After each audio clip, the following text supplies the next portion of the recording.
पिछले साल मध्य प्रदेश में स्थानीय निकाय के चुनाव हुए। सरकार ने ऐलान किया था कि जिन पंचायतों में निर्विरोध पंच और सरपंच चुने जाएंगे उन्हें पुरस्कार दिया जाएगा, लेकिन साल भर हो गया, राशि किसी को भी नहीं मिली है। हालांकि सरकार ये कह रही है कि रकम स्वीकृत हो चुकी है और कुछ ही दिनों में ये पैसे मिल जाएंगे। गुना पंचायत एवं ग्रामीण विकास मंत्री महेंद्र सिसोदिया का जिला है। उनके निर्वाचन क्षेत्र की ग्राम पंचायत डिगडौली के सरपंच सहित पंच भी निर्विरोध चुने गए हैं। सारे पंच सरपंच महिला सदस्य हैं। यही नहीं, बमौरी की जनपद अध्यक्ष भी इसी गांव की हैं। पीछे मंत्री जी की तस्वीर लगाए बैठी हैं। सरकारी ऐलान से मिलना था 15 लाख, अभी तक मिला कुछ नहीं। सरकार द्वारा सभी पंचायतों, जैसे जहाँ जहाँ पंचायत निर्विरोध चुनी गई है, जैसे ही राशि आएगी हम पंचायतों में, जैसे आज कार्य योजना बनाई जा रही है ग्राम डिगडोली में, तो हम इस राशि का पंचायत में विकास कार्य करवाएंगे। सरकार ने 15 लाख की घोषणा दी थी, पर दिया नहीं। अब दे देते तो छोटा मोटा काम कर रहे, नाली बनवा देते, खुरंजा बनवा देते। धार जिले के धर्मपुरी जनपद पंचायत में पंधानिया में गांव वालों ने सरपंच और पंचों को निर्विरोध चुना। सोचा था पुरस्कार में मिलने वाली राशि से गांव का भला होगा, लेकिन अभी तक कुछ हासिल नहीं है। गांव वालों ने सब मिलकर निर्विरोध सरपंच चुना था मेरे को, तो जो भी राशि आएगी गांव में उसका विकास करना है। तो अभी तक कोई राशि नहीं आई। अभी तक माननीय मुख्यमंत्री जी ने घोषणा तो कर दी। भानपुरा पंचायत में भी यही हाल है। सरपंच परेशान है, कोई पैसा नहीं मिला। भुवानिया में सारी महिलाएं निर्विरोध चुनी गईं, लेकिन यहाँ भी पैसा नहीं मिला। इसलिए निर्विरोध पंचायत चुनाव करवाने के लिए महिला संगठन आगे हुई थी कि सब अब महिलाएं आगे आकर अपन अपने गांव में एक मांगलिक भवन का निर्माण करवाएंगे। अब हम जल्द से जल्द यह चाहते हैं कि हमारी पंचायत में वो राशि प्राप्त हो जाए और हमारे गाँव में मांगलिक भवन निर्माण का आविष्कार शुरू हो जाए, मुहूर्त। मध्य प्रदेश में लगभग 22,000 पंचायतें हैं। मध्य प्रदेश में 303 पंचायतों में निर्विरोध सरपंच पंच चुने गए। सरकार ने ऐलान किया था इन्हें 5 से 15 लाख रुपए दिए जाएंगे। इन्हें समरस पंचायतों का नाम दिया गया था।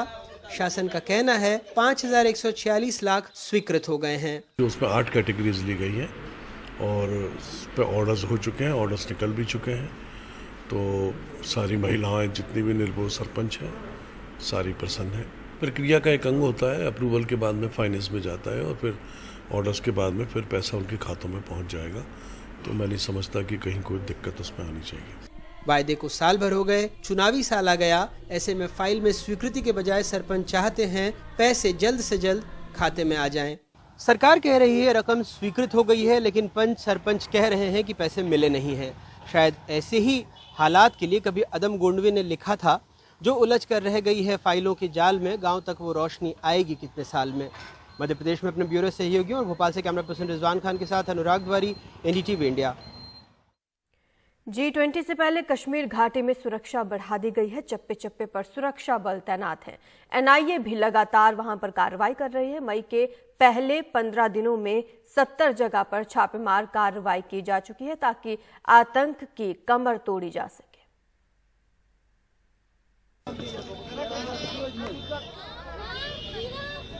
श्रीनगर में होने वाली G20 बैठक को लेकर पूरा जम्मू कश्मीर हाई अलर्ट पर है। सुरक्षा को लेकर सिक्योरिटी ग्रिड बिछाया गया है। NIA भी लगातार आतंकियों के समर्थकों के खिलाफ अभियान तेज कर चुकी है। इस महीने के पहले 15 दिनों में 70 जगह छापे मारे जा चुके हैं। जानकारी के मुताबिक ये सामने आया है कि जिन लोगों के खिलाफ कार्रवाई हो रही है वो ओवरग्राउंड वर्कर्स या बिचौलिए का काम कर रहे थे और मैग्नेटिक बम और स्टिकी बॉम्ब की सप्लाई में भी शामिल थे। वो पाकिस्तान की शय पर ऑनलाइन नौजवानों को भड़काने का काम कर रहे थे। NIA के कहने पर केंद्र सरकार ने इस महीने 14 मोबाइल ऐप्स बैन कर दी हैं। अगले हफ्ते ये बैठक है। कुल 200 डेलीगेट्स इसमें होंगे, जिसमें 80 डेलीगेट्स G20 के देशों के होंगे। पाकिस्तान अपनी आंतरिक सुरक्षा बेहतर कर नहीं पा रहा है, लेकिन चाह रहा है कि G20 जब भारत में हो उसमें खलल कैसे डाला जाए, इसकी तैयारी वो कर रहा है। लेकिन सुरक्षा बलों ने ऐसा ना हो, इसके लिए 360 डिग्री रिव्यू भी कर लिया है। नई दिल्ली से नीता शर्मा, NDTV इंडिया के लिए।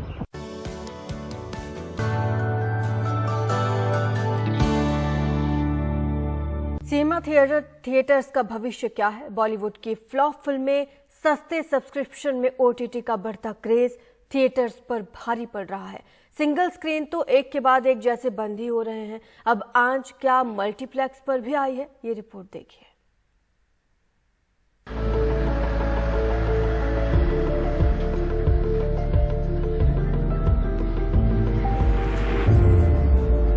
पिछली तिमाही में 333 करोड़ रुपए का भारी घाटा होने के बाद देश की सबसे बड़ी मल्टीप्लेक्स चेन पीवीआर आइनॉक्स को अगले 6 महीने में 50 स्क्रीन्स बंद करने का फैसला लेना पड़ा है। बताया जाता है कि महामारी के इस दौर में महाराष्ट्र के करीब 80% सिंगल स्क्रीन थिएटर बंद हुए हैं, लेकिन ये पहली बार है जब इतनी बड़ी मल्टीप्लेक्स चेन ने ऐसा ऐलान किया हो।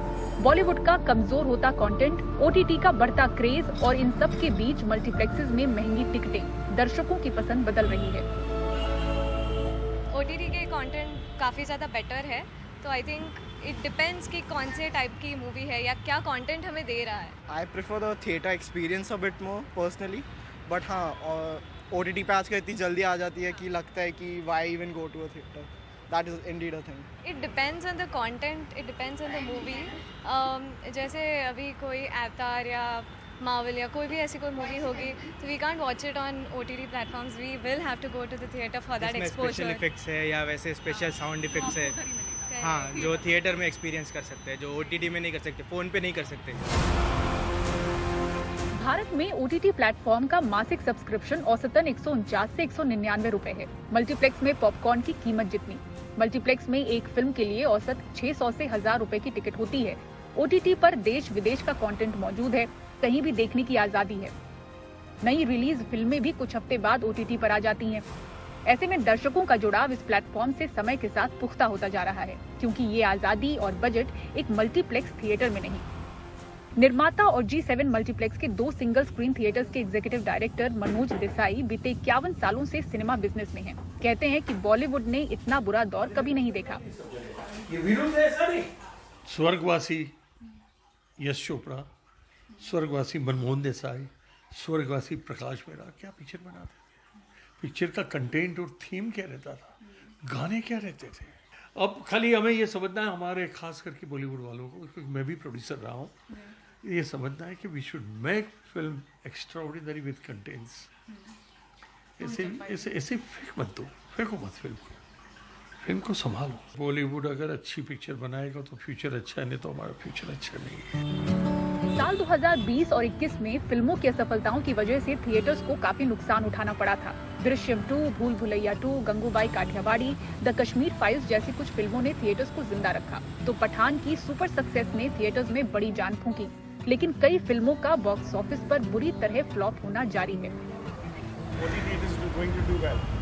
निर्माता और ट्रेड पंडित पंकज जयसिंह कहते हैं कि कंटेंट किंग होता है। निर्माता फिल्म बनने से पहले ज्यादा मेहनत करें ताकि कहानी इतनी दमदार हो कि दर्शक थिएटर्स तक आएं। रिक्वेस्ट द प्रोड्यूसर्स, हाँ भाई फोकस करो ऑन द कंटेंट। जितना टाइम अपन कंटेंट बनाने में लगता है ना, उतना ही टाइम अपने को लगना चाहिए कंटेंट बनाने के पहले। जब भी आप बैठ के प्लानिंग करेंगे, शॉर्ट्स देंगे, तो जितना ज़्यादा प्लानिंग जाएगा उतना अच्छा आपका कंटेंट बनना है। And focus on the marketing and the awareness. Maximum 6 months आपको फ्रॉम अगस्त सितंबर ऑनवर्ड्स बड़े कंटेंट आपके आना शुरू हो जाएंगे, जो अटके थे वो आना शुरू हो जाएंगे and things are going to change. और अगेन आई रिपीट के ये जो अपन देख रहे थे यहाँ पे, तेलुगु देख रहे हैं या हिंदी देख रहे हैं या हॉलीवुड कंटेंट देख रहे हैं, वो ज़्यादा से ज़्यादा ऑल लैंग्वेज कंटेंट्स। आज एक ही सिनेमा है ना, एक ही सिनेमा में आपकी 4 लैंग्वेजेस चल रही है।